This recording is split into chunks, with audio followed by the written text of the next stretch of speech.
Bonjour à tous. Je voudrais adresser nos voeux, nos souhaits plus exactement de bienvenue. J'entends ceux du directoire du mouvement pour la renaissance du Cameroun et les miens propres aux hommes et femmes de médias ici présents qui nous aident à porter à la connaissance de l'opinion nationale et internationale nos prises de position sur l'actualité de notre pays et pour le cas d'espèce sur l'état des procédures initiées par notre parti au niveau international par rapport aux droits de nos amis politiques arrêtés illégalement et détenus depuis lors, pour certains encore, dans les prisons camerounaises. Je voudrais, cela étant dit, remercier publiquement le collectif d'avocats Sylvain Souk pour le travail remarquable qu'il a fait jusqu'à présent. Je n'insisterai jamais assez sur le fait que ce travail est fait en grande partie pro bono, c'est-à-dire sans contrepartie financière, peut-être même au sein du collectif lui-même, parce que certains membres du collectif peuvent à tort penser que le collectif reçoit quelque chose ou bien bénéficie d'un traitement particulier.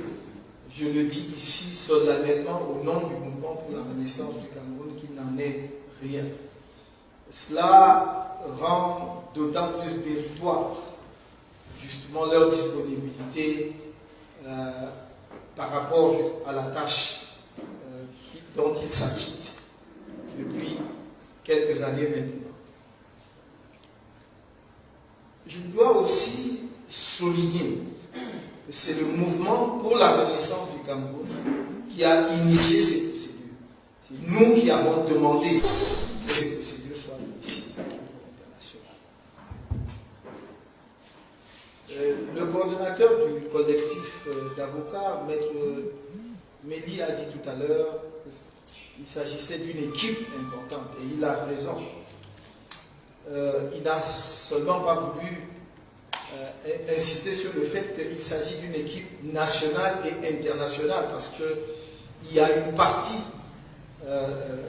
des avocats qui travaillent sur ces dossiers qui est à l'étranger et de personnes aussi qui aident au suivi des procédures devant les instances saisies. Le mouvement pour la renaissance du Cameroun peut donc tirer une légitime fierté de ce que les procédures ainsi initiées ont abouti aux résultats que vous connaissez désormais, c'est-à-dire à cet avis extrêmement important du groupe de travail sur la détention arbitraire. Je voudrais dire ici que ceux qui ne connaissent pas bien le système international et le système, le mécanisme international de protection des droits de l'homme se renseignent bien avant de faire des commentaires, parce que je sais qu'il y en aura, et il y aura toutes sortes d'experts. Il y en aura même qui vous diront que de toute façon, le Cameroun n'est pas tenu par cela. J'ai déjà entendu cela par le passé. Déjà même lorsque nous saisissions ces instances, ou alors lorsque nous invoquions les textes internationaux et la jurisprudence pour dire que des civils ne peuvent pas, à la lumière du droit international, mais aussi du droit camerounais, je tiens à le souligner, être jugés par des juridictions militaires, sauf lorsqu'ils sont impliqués dans des opérations militaires. Or, manifestement, dans le cas de toute démarche organisée par le MRC, il n'en a jamais été question. Donc, si les commentateurs, et il y en a beaucoup dans notre pays, veulent éclairer l'opinion, ils doivent bien se renseigner sur ces mécanismes-là et savoir que même lorsqu'on parle d'avis, cela ne veut pas dire que c'est simplement quelque chose sans importance, une simple recommandation dont on peut se passer. Non, ce sont les États qui eux-mêmes ont décidé que l'on appelle les décisions de ces instances-là des avis. Qu'il s'agisse d'ailleurs du groupe d'experts sur la détention provisoire ou même d'autres instances. D'ailleurs, il ne vous aura pas échappé qu'on ne porte, quand on parle de la saisie de ces instances, on ne parle pas de plainte, mais on parle de communication. C'est toute une terminologie particulière, mais qui n'enlève absolument rien à la force des décisions prises par ces instances. Je tenais à souligner cela d'emblée. Maintenant, si j'entre un peu dans la substance de l'avis, je voudrais attirer l'attention de la presse sur 2 ou 3 points. Le premier point, sans doute, qui peut vous intriguer, et intriguer aussi d'ailleurs certains de nos camarades, y compris ceux qui sont encore en détention, c'est de voir que parmi les 15 noms qui ont retenu de façon particulière l'attention du groupe de travail sur la détention arbitraire, il y a un certain nombre de personnes qui ne sont plus du mouvement pour la renaissance du Cameroun et qui se sont d'ailleurs pour certains constitués en adversaires résolus et déterminés de la destruction du MRC ou de ses dirigeants. Nous avons maintenu leur nom. Nous aurions pu, lorsqu'on nous a demandé d'actualiser, retirer leur nom. Vous avez vu que nous avons maintenu, y compris le nom de personnes décédées. Parce que nous estimons qu'au moment des faits, ils étaient vivants, de la personne décédée. Mais aussi parce que nous voulons montrer par là notre capacité de dépassement des considérations secondaires. Le MRC vous montrer par là que lorsque nous disons qu'en dépit de tout ce qui a été fait, des coups les plus mortels qui nous ont été portés, nous dirigerons le Cameroun demain avec tous les Camerounais et dans l'intérêt de tous les Camerounais. Et c'est pour cela que nous avons attiré. Parce que nous aurions pu dire, parmi eux, il y en a 2 qui ont créé leur parti politique et qui ont pour cible permanente. Vous savez, il n'y a pas de mystère. M. N'Djamène a créé son parti politique et n'a pour seul objectif que la destruction du MRC. Il n'en a pas d'autre. Je crois que la presse est mieux placée que quiconque pour le vérifier et les réseaux sociaux en témoignent abondamment. Mais M. N'Djamène est citoyen camerounais. Il a été arrêté, ses droits ont été violés. Il était encore militant du MRC. Il a même fait l'objet, j'allais dire, d'une blessure par balle. Nous ne pouvons pas, parce qu'il a pris ses distances vis-à-vis de nous, même s'il est devenu notre adversaire acharné, l'écarter de la procédure. Nous l'avons montré parce que nous sommes capables d'innovation. La transcendance est un des signes caractéristiques de l'ADN du MRC. Et si on n'est pas à ce niveau capable de dépasser cela, on n'est pas en mesure de diriger notre pays. Vous avez vu également M. Foulefa Christian, qui a démissionné et qui a créé également son parti politique. Mais nous l'avons maintenu. Je voudrais, dans cette foulée, parce que certains d'entre vous peuvent se poser la question, et pourquoi pas M. Penda Ekoka? Pour une raison simple, c'est que dès le départ, en 2019, feu Christian Penda Ekoka, paix à son âme, a constitué ses avocats à part. Il n'a jamais voulu que son cas soit pris en compte dans le cadre de la défense collective mise en place par le MRC et assuré par le collectif. Je voudrais que ce soit clair. Et voilà, ces avocats, il avait 2 avocats français, maître Brabant et maître William Bourdon. Je vous donne donc des noms.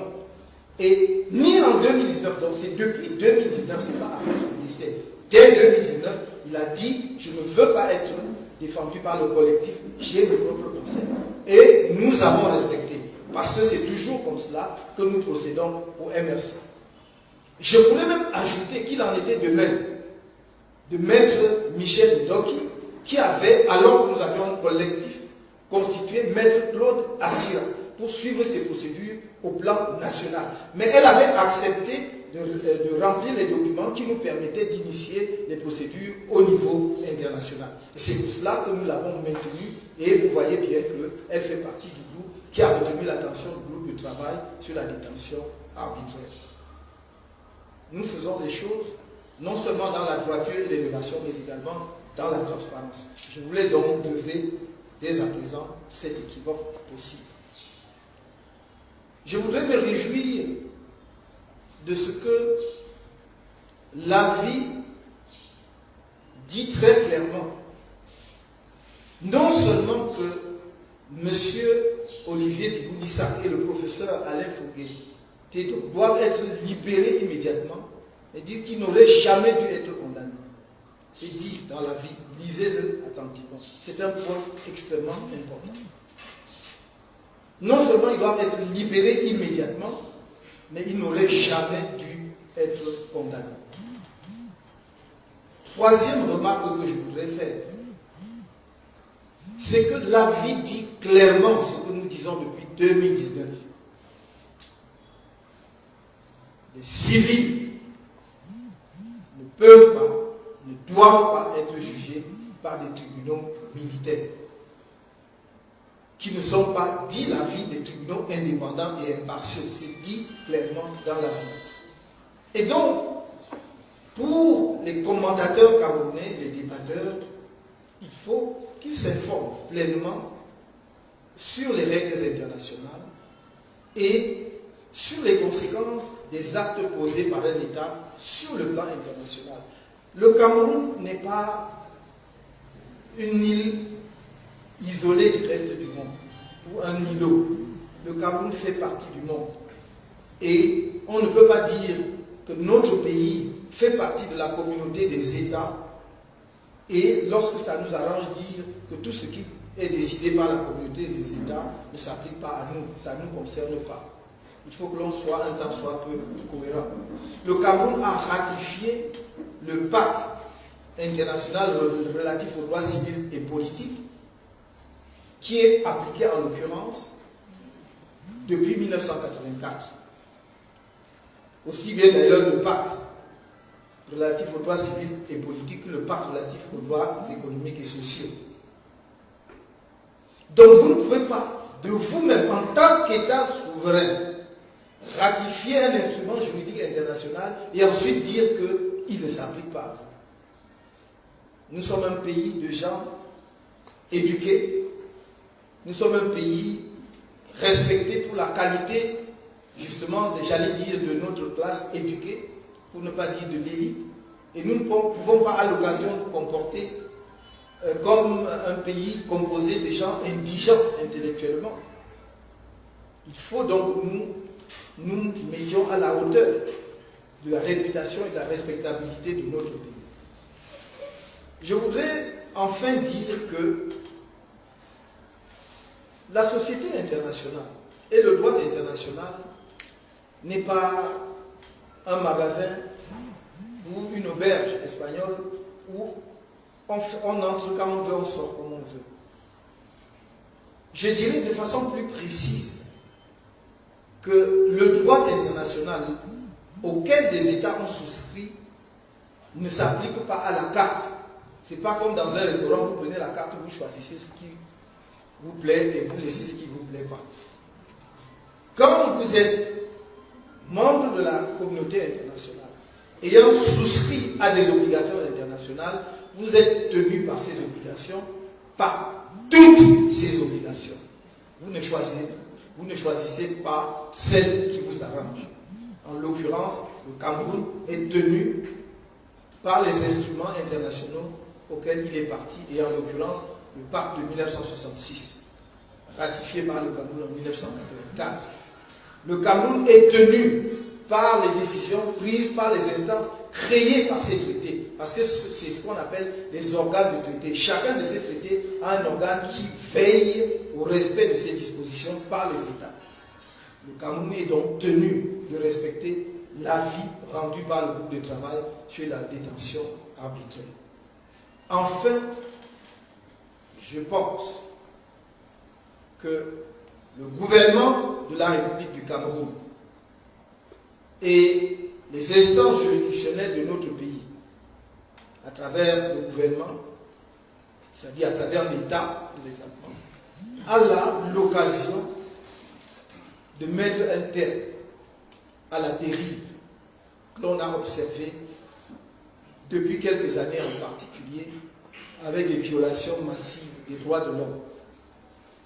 Cet avis donne l'occasion, même aux instances juridictionnelles saisies, devant lesquelles il y a encore des affaires pendantes, de dire, en vertu justement des décisions rendues par des instances internationales, auxquelles le Cameroun est parti, nous allons mettre un terme à ces procédures et laisser ceux qui sont encore en détention libres.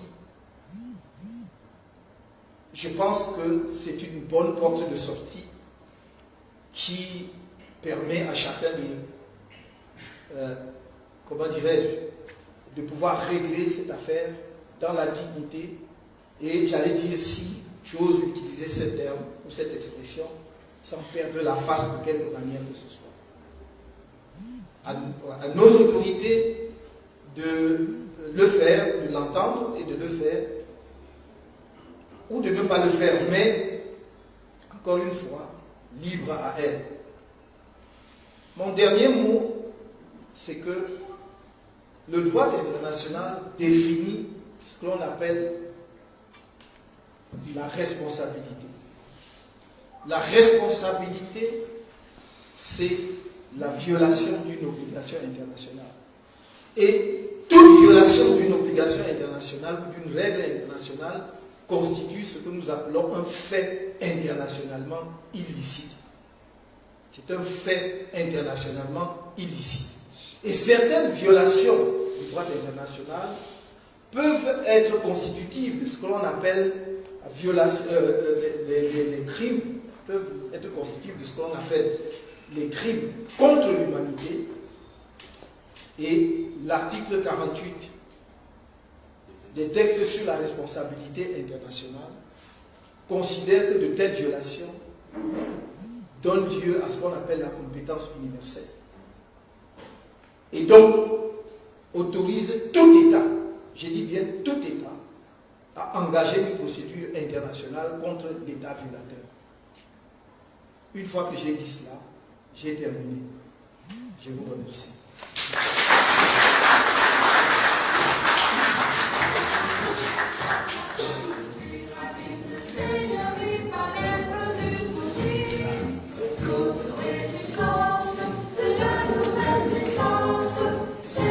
Alors, une fois que nous avons écouté la réaction du président national du MRC, nous allons passer sur le versant de questions-réponses de manière ordonnée. Les questions doivent être posées de manière précise et articulée. Les réponses pourront être produites par le coordonnateur du collectif Sylvain Sob, c'est-à-dire Maître Méli, ici présent sur certaines questions techniques. Les réponses pourront être produites également par le président national du MRC si cela vous paraît nécessaire. Je crois que c'est ainsi que nous allons devoir commencer. Oui.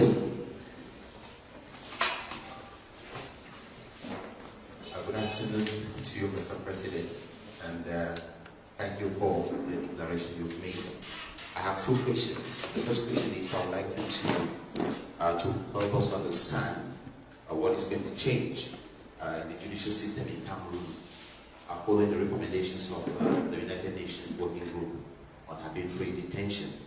What is going to change? Are you sure and confident that our judicial system is going to implement this recommendation? And the second question I would like to ask is whether these recommendations focus only on militants and sympathizers of the CRM party that are in jail in Kondengi, or these resolutions also focus on the Anglophone detainees there. Those are my questions, Mr. President.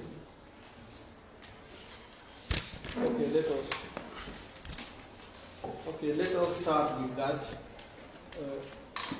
Firstly, I will not take any risk to tell you that the judicial system of Cameroon is going to change because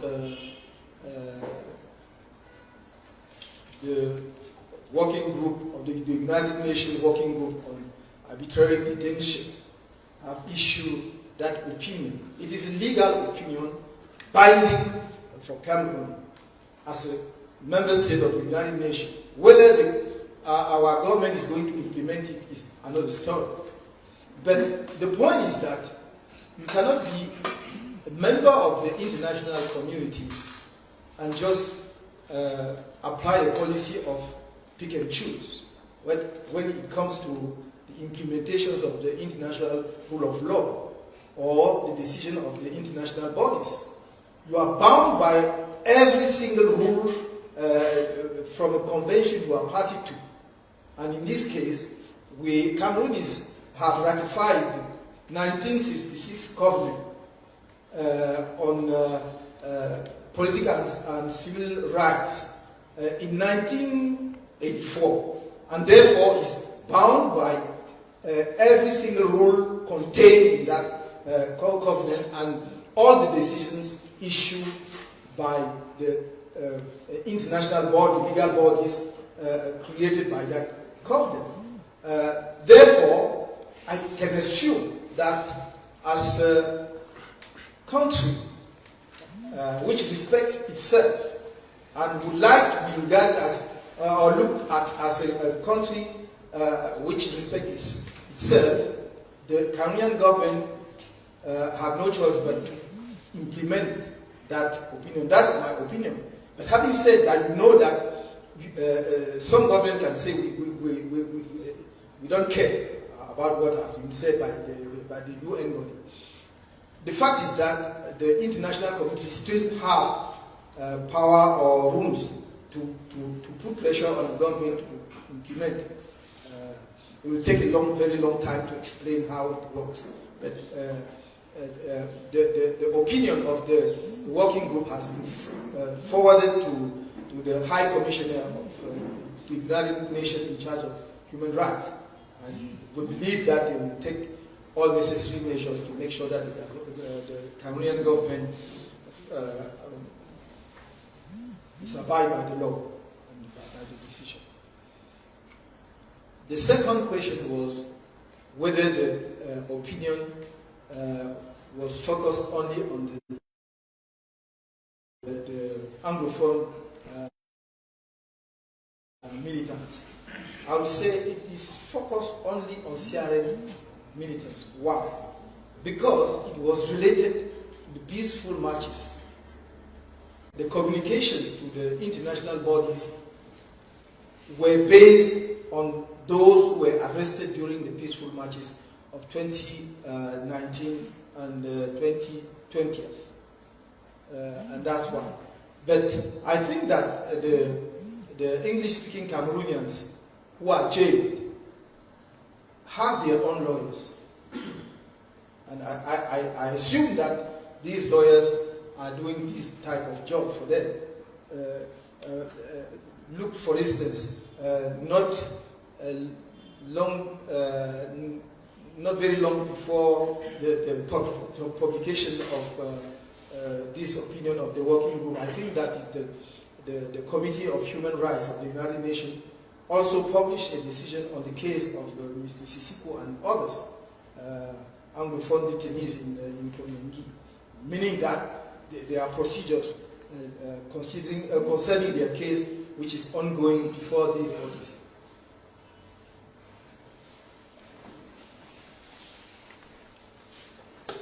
Oui. Note. Mon nom est Léopold Dasti, je travaille pour le gouvernement de Bruxelles. Merci, Président, pour l'exposé et nos avocats. Nous avons été édifiés. Ce matin, j'ai compris que l'avis du groupe des experts est contraignant pour l'État du Cameroun. J'ai deux petites questions. La première, c'est que il y avait beaucoup de clients du groupe qui étaient en prison, mais au bout du compte, on trouve qu'il y a seulement 15 qui ont reçu les faveurs de la Cour. Je me demande qu'en est-il des autres qui sont encore en prison et d'autres qui sont dehors, mais qui n'ont pas eu les mêmes faveurs que vous et les autres. Je m'interroge à ce niveau-là. La deuxième question, c'est au niveau même au cas où le gouvernement refuse de suivre l'avis du groupe des experts. À ce niveau-là, peut-être, comme vous l'avez dit, il peut y avoir des mesures contraignantes au niveau international. Mais là, maintenant, je m'interroge, s'il y a des mesures, cela va concerner l'État du Cameroun ou bien les autorités camerounaises. Avec nos faibles finances, maintenant, s'il faut venir nous frapper, nous autres, en tant qu'État, alors que les autorités sont là, je considère que vous me direz si possible, ça m'excuse.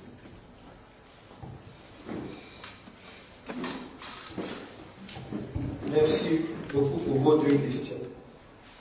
Je voudrais encore être très clair. J'ai dit que l'avis, bien qu'on parle d'avis, de recommandation, ne veut pas dire que leur application est laissée au bon vouloir du Cameroun. C'est la terminologie choisie par les États.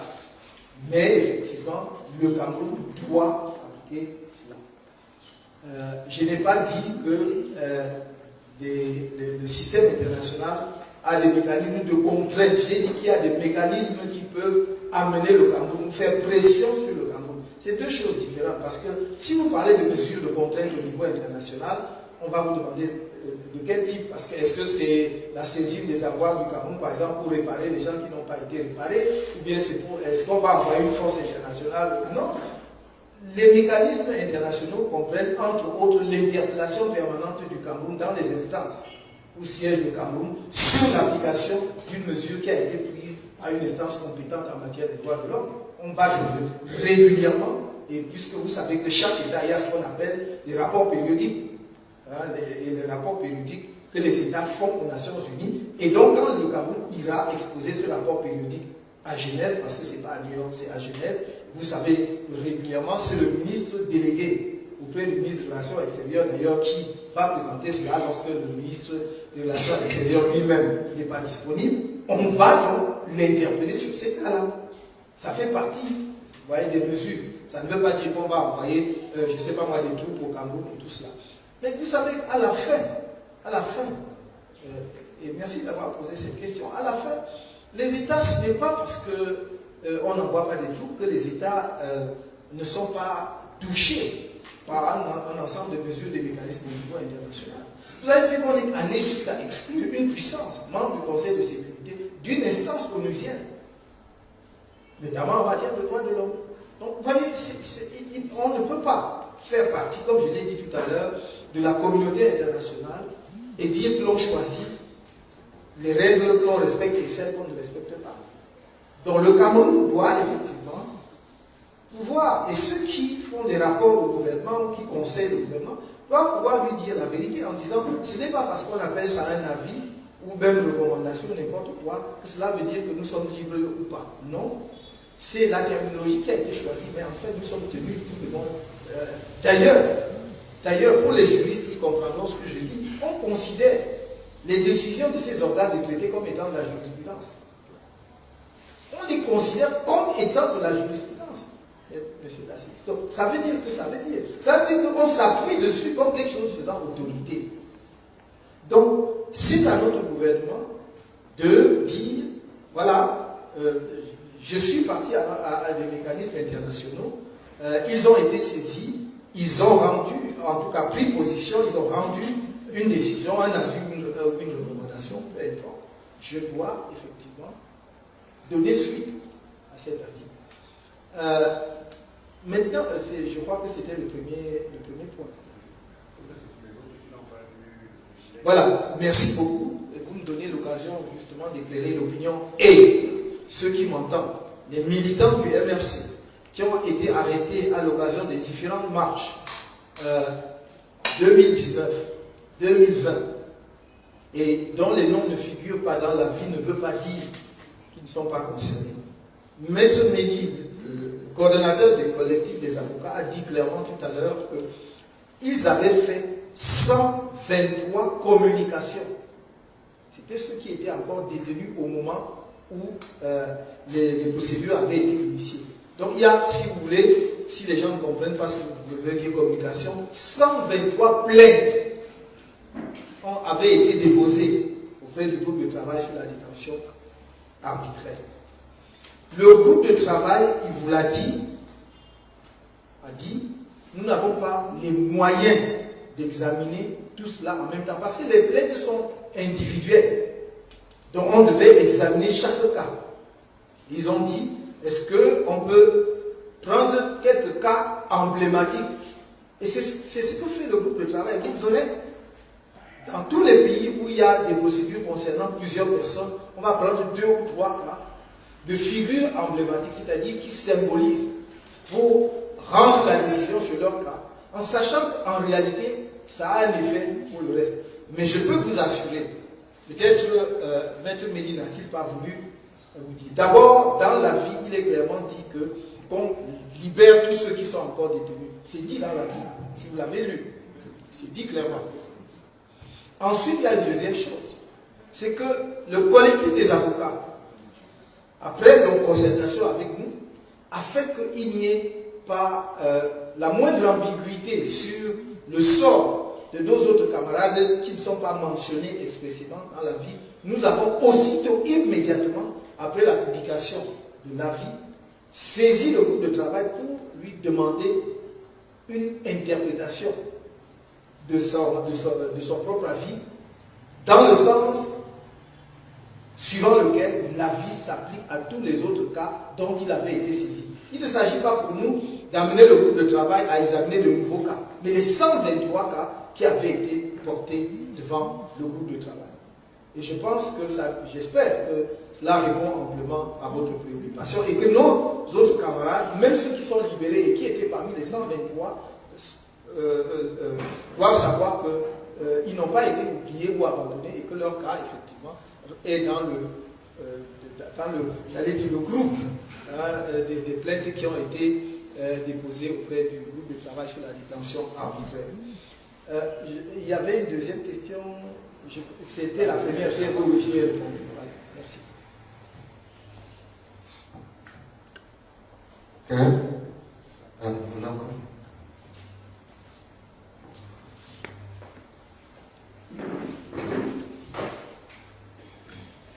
Good afternoon. Vanessa Mafuke, journalist at Radio Central.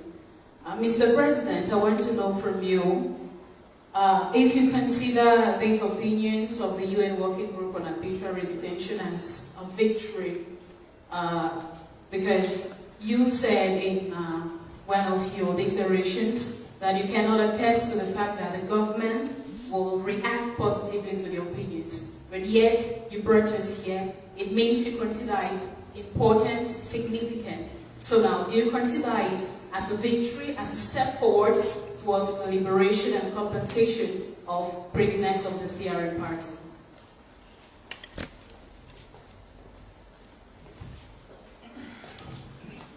Thank you very much for that question,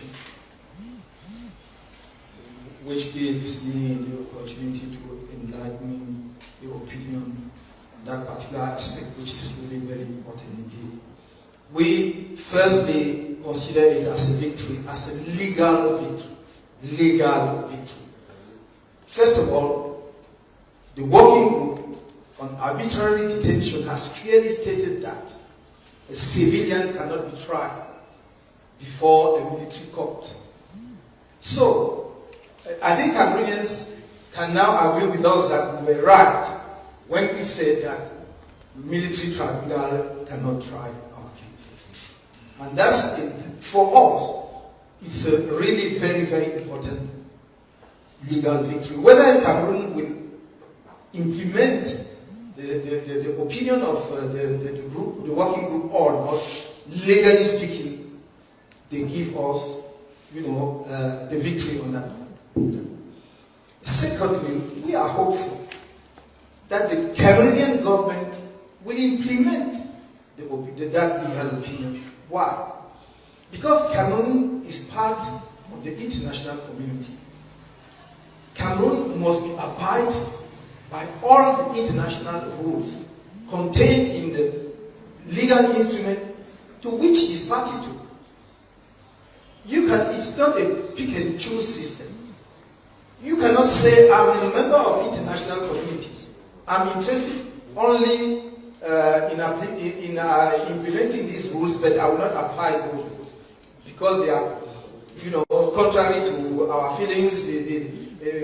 Politically, we are not, at ease with that. No, you are part of the whole system, and you are abide by the whole system. And whether the international community will put all pressure on the Cameroonian government to make sure that the opinion is implemented or not, it's a matter for the international community. We are not those who set up the institution. The institution clearly stated that every single government which is party to the system is abiding by the decision. Now, we know that the international system also have some mechanism to put pressure on government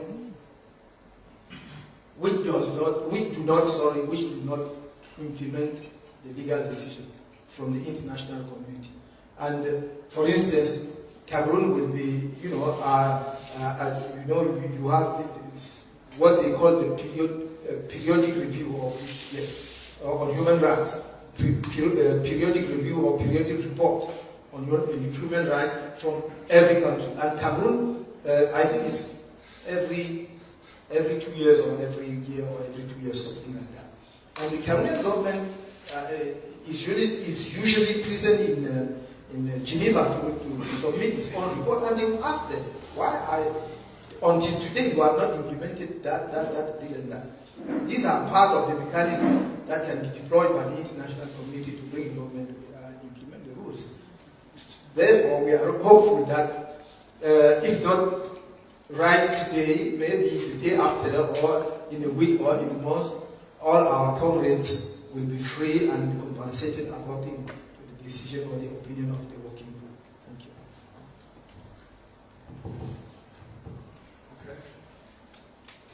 D'autres questions? Questions? Merci. Je crois qu'il y en a eu. Je voudrais remercier une fois de plus chaleureusement tous les médias, les organes de presse qui se sont donné la peine de se déplacer ici au siège du mouvement pour la renaissance du Cameroun pour prendre part à cette conférence de presse. Nous continuons avec l'aide et l'assistance compétente et dévouée du collectif d'avocats à suivre toutes les procédures au plan interne comme au plan international. Nous ne sommes pas allés au plan international juste parce que nous avions envie de courir au plan international, c'est parce que nous n'avions pas de réponse par rapport à nos requêtes et à nos demandes sur le plan interne. Nous avons saisi les instances internationales dès lors que, de manière répétitive, nous avons dit que les tribunaux militaires ne pouvaient pas juger les civils et à toutes les étapes on a rejeté. Dès lors que nous avons par exemple engagé des procédures d'habeas corpus qui étaient sans issue, et plus de, je ne sais pas moi, je passe sur le contrôle, plus d'une centaine, plus de 150 procédures d'habeas corpus, pas une seule procédure n'a donné lieu à la mise en liberté d'un tribunal militaire.